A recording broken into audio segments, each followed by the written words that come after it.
I still remember the night it all began, like a scar. You can't cover me. Mark Ellison sitting in my car in a damp parking garage downtown, answering emails, thinking about another deal, another hollow victory. Then I heard it. A sound that didn't belong in a place like that.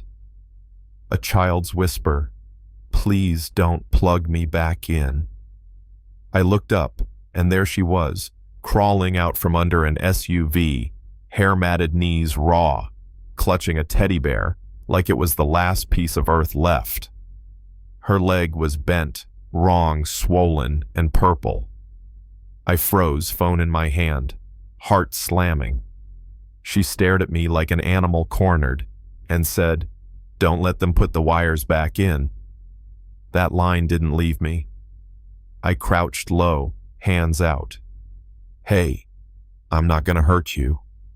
"Who did this?" She blinked through swollen eyelids and whispered, "The men in white coats.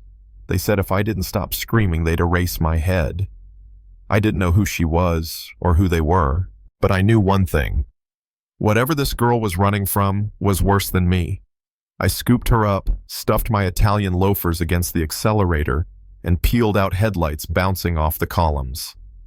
In the rearview mirror, a long white van idled, tinted windows, engine humming like a predator's breath. I brought her to my coastal house 2 hours away, an over-designed Malibu fortress that had never felt emptier. She fell asleep on the guest bed, murmuring the same word over and over: "Unplug, unplug, unplug." The next morning, I nearly dropped my coffee when the news alert popped up. Amber Alert. 6-year-old Maya Brooks, missing from a suburb miles away. Parents begging on camera. And there she was, cleaned up and smiling in the photo, standing between two adults who looked like they'd been plucked from a stock image library.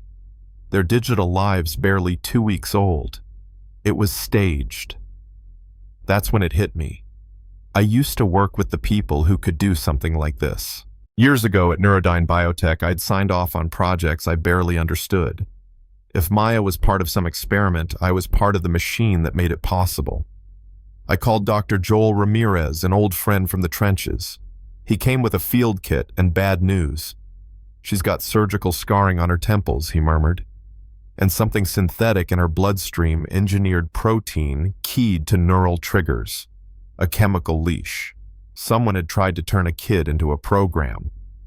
I reached out to Lena Torres, my only real ally left now, at a government oversight office. When she walked into my house and saw Maya thin as a sparrow, eyes too old, she swore under her breath. "They were supposed to shut this division down years ago," she said. "On paper they did. In reality," she looked at me, "you just became the leak they're afraid of." We hatched a plan.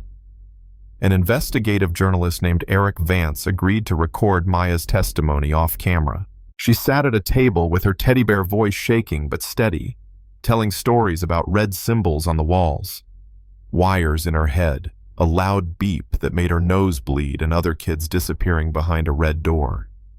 Eric's hands trembled on the microphone.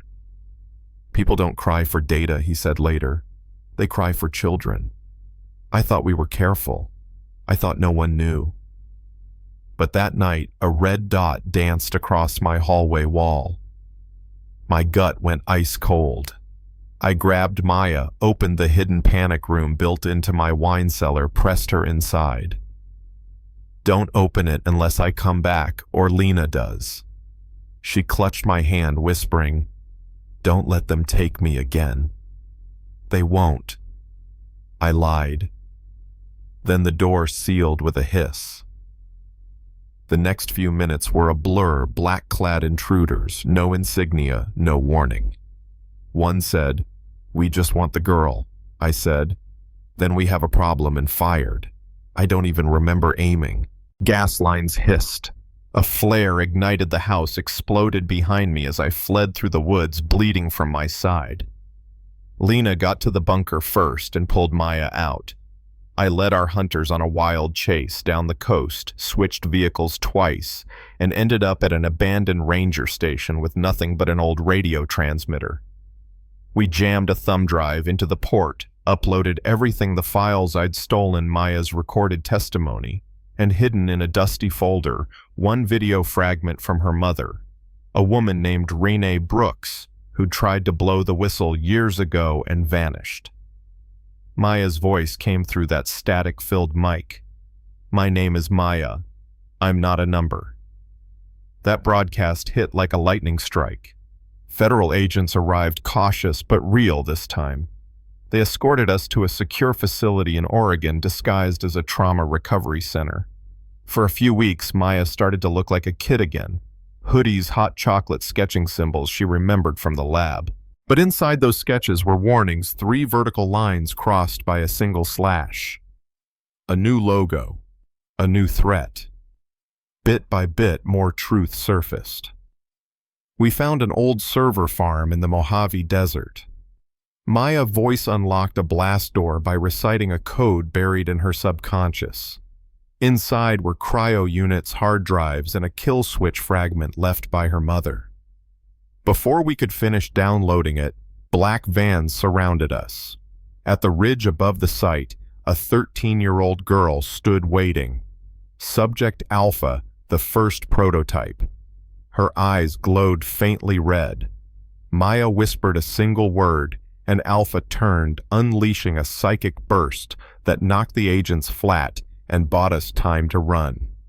Months later, after hearings and leaks and a courtroom showdown, top executives went to prison.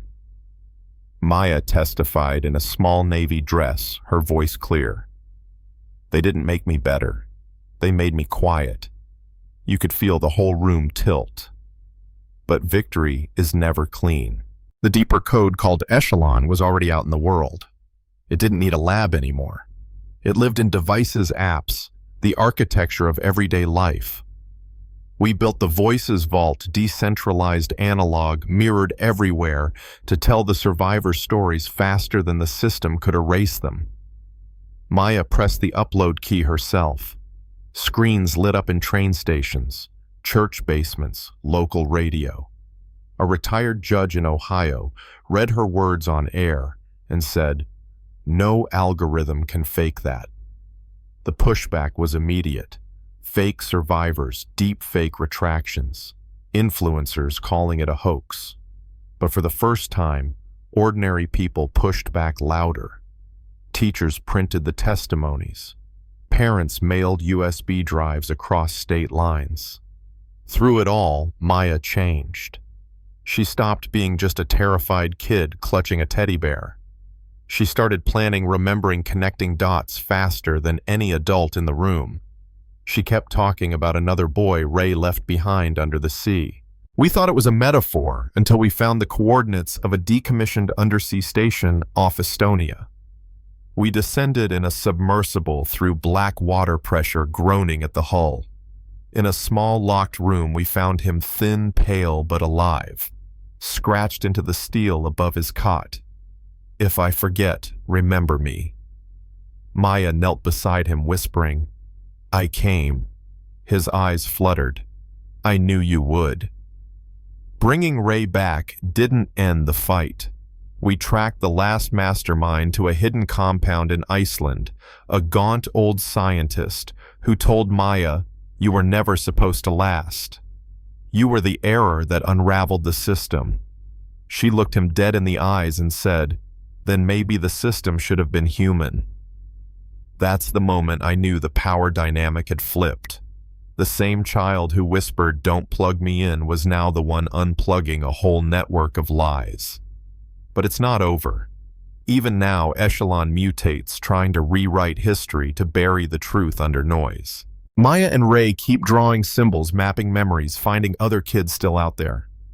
We've gone analog, off-grid, old school, but the other side keeps evolving too.